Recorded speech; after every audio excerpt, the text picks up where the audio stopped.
Some stories don't begin with explosions or dramatic exits. Some begin quietly, like a bruise you didn't notice until someone pressed on it.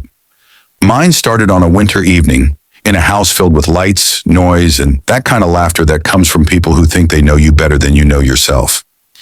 It was our annual family dinner, the event everyone adored except me. I was rushing around the kitchen, arranging plates and checking on the food, while everyone else lounged in the living room bragging about promotions, vacations, and achievements. I didn't mind the work. At least that's what I told myself every year. But that night, something in the air felt brittle. I was carrying a tray of glasses when my older brother cleared his throat loudly. I froze. I knew that sound. I knew what was coming, and I knew I couldn't stop it. He started telling a story. That story, the one he had repeated for years, the one that painted me as the helpless, clumsy, foolish little sister. The story that had made me blush in embarrassment when I was 14 and still embarrassed me now. Everyone laughed, the loud kind of laughter that fills a room and leaves someone bleeding quietly in the corner. I tried to smile, the same way I always did, even though something inside me wilted. My mother didn't look at me. She looked at her hands. My aunt added, "At least she's good at housework." Like that was the nicest compliment she could think of. My sister chimed in that it was the only thing I was really good at anyway. My father, proudly sipping his drink, said, "Come on, don't be dramatic." It's just a joke, as if that word magically erased humiliation. They laughed together, united in a moment that left me standing alone in the middle of my own home. And that's when I heard it. Something inside me. Something tiny but vital, snapping quietly. Neha sat beside me and asked gently if I had ever kept track of my finances. I shrugged. I had always been the one who helped. Paid bills, lent money, covered emergencies. It was just who I had become. But when I opened my bank account history, my breath caught in my chest. 2 loans in my name that I had never taken. Payments on a store card I never owned. Withdrawals I didn't make. Transactions that made no sense. And then I remembered, my brother borrowing my card for a few days, my father asking for my ID just to check something, my sister needing a small loan she never paid back. It wasn't generosity they needed from me, it was access. Neha helped me print everything, statements, transactions, screenshots. We spread them across her table. My hands shook as I wrote on the first page, "This happened." I'm not imagining it. Throughout the day, more messages arrived. "You're misunderstanding everything. Why are you acting like a victim? We supported you your whole life. This is family." Family takes from each other, but I couldn't unsee what I had seen. Neha drove me back to my parents' house so I could collect my belongings. The house was too quiet. My things were tossed carelessly into a pile, some broken like an afterthought. A few drawers had been emptied violently, papers torn. It didn't feel like home. It felt like a crime scene. I placed the file of documents on the dining table, took a pen, and wrote one line on top. "I'm not coming back." Then I walked away without looking behind me. A week later, I moved into a small place of my own. It wasn't fancy, but it felt like breathing for the first time. I bought a bed with my own money, set up my own shelves, cooked my own meals in peace. My father sent cold messages. My sister sent angry ones. My brother tried to justify everything, saying that if I hadn't noticed the loans for so long, then it wasn't their fault, but I didn't respond. I found a new job with calm hours and a boss who said thank you when I worked well. I started saving. I learned how to sleep without fear of footsteps outside my door or someone yelling my name because they needed something. People ask what happened to my family, why I left, what pushed me over the edge. I tell them nothing happened. Nothing dramatic, nothing violent, nothing cinematic. They simply met the version of me that finally realized she wasn't invisible, wasn't weak, wasn't born to serve anyone's expectations. They lost a helper. They lost a wallet. They lost someone who allowed them to treat her like she didn't matter. I didn't lose anything worth keeping. And if you've ever walked away from family to protect your sanity, your dignity, or just the last surviving piece of yourself, you're not alone. This story is for you, and this time I'm writing it for me. The first few weeks in my new apartment felt unreal. Every morning I woke up expecting noise from the hallway, someone calling my name, someone asking for a favor, someone needing something, but there was nothing. Just the soft hum of the heater and the sunlight crawling across my walls like it had been waiting for me. I didn't realize how exhausted I had been until I finally stopped running. The peace was almost frightening at first, like standing in an open field after living inside a storm.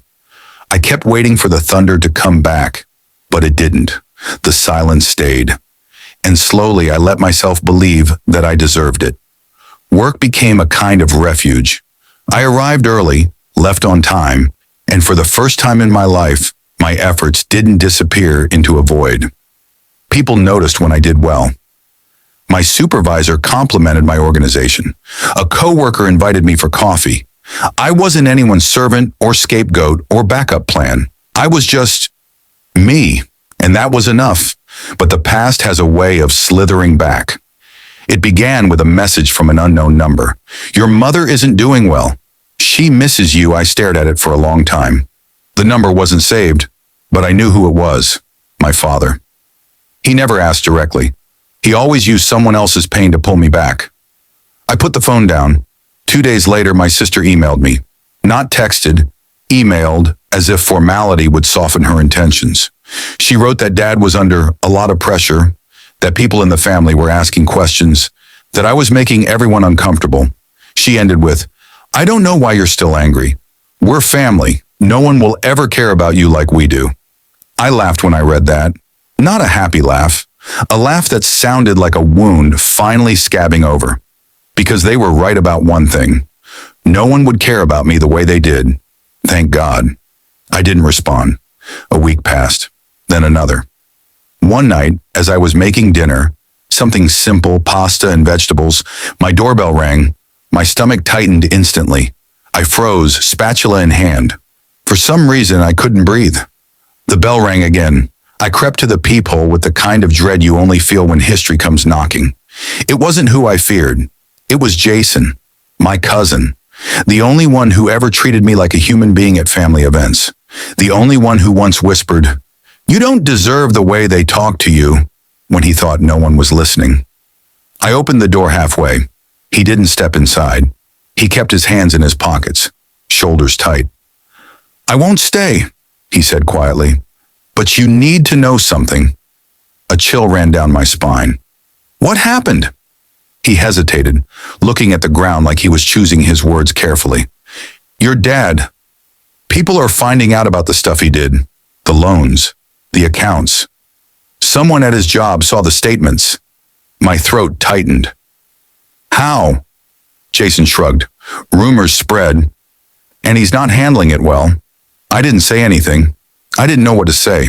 He continued. Your mom left the house for a while. She's staying with Aunt Salma. Sloan is furious because her credit card applications keep getting blocked. And your dad, he paused, he blames you for everything. Of course he did. Jason finally looked up at me. I'm not here to guilt you. I just wanted you to hear it from someone who doesn't want anything from you. He exhaled long and low. You didn't deserve any of it, and you don't owe them a rescue. I felt something warm behind my eyes, not sadness, not guilt, relief. Someone, finally, someone from that bloodline saw the truth. Thank you, I whispered. He nodded and stepped back. If you ever need help, call me. That night I lay awake staring at the ceiling. The fan hummed softly above me. A part of me felt shaken, another part strangely calm. Their house was falling apart, but for once I wasn't the one being buried under the rubble. Days passed. Then one evening, just as I locked up my office and stepped outside, I received a voicemail. Not a text. A voicemail. My heart stuttered when I saw the name. Mom. I stood on the sidewalk, cold air brushing my face, and pressed play. Her voice was soft. Not the usual tired softness. Something different. Fragile. I'm not calling to make you come home. Your uncle showed me the documents you left behind. I didn't know. I truly didn't know. And that might make it worse. She took a shaky breath. I should have protected you. I should have seen you. I didn't. And I know it's too late to undo any of it. I'm not asking you to forgive me. I just want you to know I'm trying to understand. The message ended. For a long time I just stood there, phone cold in my hand, traffic passing by in blurred streaks of light. I wasn't angry. I wasn't relieved. I wasn't breaking. I wasn't mending. I was just quiet. Because healing doesn't arrive all at once. Sometimes it comes as a voicemail you don't know how to answer. That night I placed my phone face down on my nightstand and sat by my window. The city lights flickered like distant stars. Somewhere far away, someone was laughing, someone was crying, someone was starting over. And for the first time in my life, I realized I wasn't afraid of the future. I wasn't defined by the people who misused me. I wasn't bound to the version of myself that served, apologized, and disappeared. I was free. And freedom, I learned, isn't loud. It's quiet, steady, unbreakable. And maybe, just maybe, my story wasn't ending. Maybe it was finally beginning. I swallowed hard, turned around, and walked to the kitchen. My hands were shaking as I held the edge of the counter.